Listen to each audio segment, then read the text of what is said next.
Hello, what's up you guys? It's Nanishka and today I am going to give you some organizing tips and studying tips. So let's get started. We're going to start with organizing tips first. Organization, something that we say we're going to do and we never do it. Personally, I'm a very organized person, sometimes too organized, and I am going to give you some of the things that I do to stay organized and have everything neatly. The number one thing that I do to stay organized in school is highlight. I highlight everything from titles to questions and answer, everything. With highlighting, not only will you find things easier, but it will make the life of the teacher easier too. I highlight the question and the answer, so when the teacher is going to sign my notebook, she already knows where to look at for my answers. Number two thing to stay organized is to divide your examples. In history, you divide your notebook by chapter. I like to paint the edge of the page of certain colors for certain chapters. For example, if I start with chapter 1 and that day I feel like painting it, I don't know, pink, well then the rest of the pages for chapter 1 will be pink. And then for chapter 2, I will paint it another color, so that way you know when the chapters begins and ends. Number 3, I don't actually know the name of those things in English because I talk Spanish, but there comes like these little tapes that you can paste on the edge of the page to divide the sections. And for example, in English, I like to divide my notebook by the stories that we're reading. So whenever we read a new selection, I would take that small tape and I would put it at the edge of the page and I would write the title of the selection. That way when the teacher says, oh, we're going to discuss the questions from I don't know what selection, then I'll know where to look it at. Number 4, write the class at the top of the notebook, so that way when you're going to look for your notebook, you know which one it is. Because sometimes we buy notebooks that are colors or just plain jean books, notebooks, and then we don't know which notebook is from which class. If you don't write it, then you probably don't know which notebook is for which class, and then you'll have to be taking out notebook by notebook, looking for the notebook. So if you write the subject at the top of the notebook, then you will find the notebooks very easily. Now the following 2 things that I'm going to give you can either be used for organizing or for studying. And the first one is doing a review.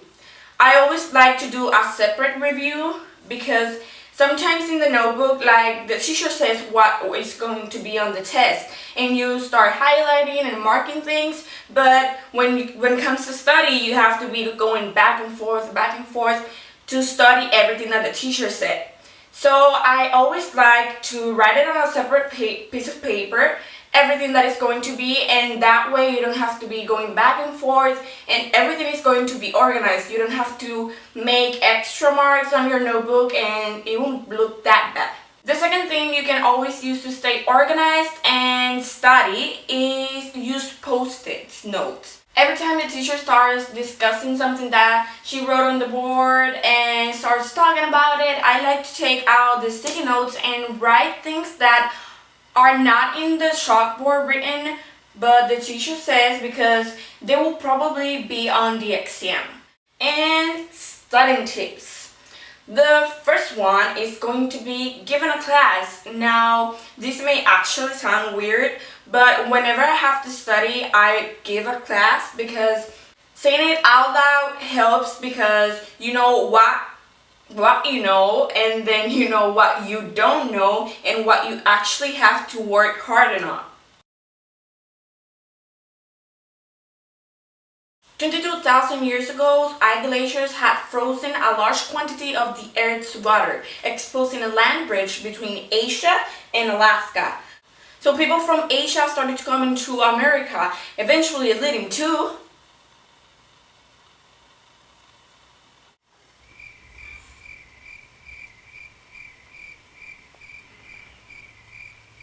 the beginning of civilizations like the Olmec, the Aztecs, and the Incas. Number 2 for studying tips is using flashcards. You can use your index cards for this, and I always like to use the flashcards for vocabulary or dates. You can write the vocabulary word on one side and the definition on the back, or you can write the date on the first side and then what happened on that day on the other side. Number 3. Now this method, actually I was introduced by it by my chemistry teacher, so thank you very much. And it is creating a sentence to memorize things or chronological orders. Now sometimes the teacher will give you like a chronological order and you're like you can't memorize that and you can know the order. So based on what it says on the order, you create your own sentence. For example, the only diatomic molecules, which are the only elements that do not exist in nature as monoatomic molecules, are hydrogen, nitrogen, oxygen, fluoride, chloride, bromide, and iodide. Okay. You guys need to know that for the exam. What? Don't panic, I have a better way to learn that. Horses need oil for clear, bright eyes. Okay. Horses need oats for clear, bright eyes. Oh, good one. Number 4. Now, this method doesn't really work for me because I'm not that creative for music or anything, but you can always make your own song. Now, my sister and one of my friends use this method a lot, and you see them dancing and singing in the classroom, and I'm like, what the hell are you doing? So you can always use that too.